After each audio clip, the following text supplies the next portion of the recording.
शेतकरी आपल्या माईक बरोबर पकडा भक्त जे निघाले सगळ्यांचे पायाला हात लावून दर्शन केले. आम्ही आमचं जाणं होत नाही विठोबाच्या दर्शनासाठी, तर जे लोक चालले त्यांचे दर्शन आपण घेतले. आणि फक्त विठोबाच्या चरणी एवढीच प्रार्थना करते की आमच्या शेतकऱ्यांचे, शेतमजदुरांचे, विद्यार्थ्यांचे, यांचे सगळ्यांचे चांगले दिवस यावी एवढीच देवाचरणी मी प्रार्थना करते. आणि जेवढंही संकट आमच्या शेतकऱ्यांवर आहे संकट सगळं दूर व्हावं एवढीच प्रार्थना मी विठोबाच्या चरणी साकडा घातलेला आहे. आणि दरवर्षीप्रमाणे आपला तोच भावी भक्तांना एवढेच प्रेमाने फराळपासून सगळी गोष्टी त्या रेल्वे स्टेशनला आपण केलेली आहे. आणि तुम्ही पाहू शकता जेवढा उत्साह वारकऱ्यांमध्ये होता तेवढाच उत्साह त्यांना इथे त्यांचे नमस्कार करण्यासाठी जेवढे भक्त आले होते त्यांच्यामध्ये सुद्धा होता.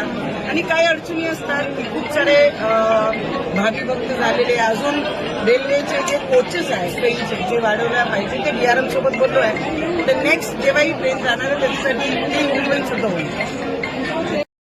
Like, comment, and subscribe.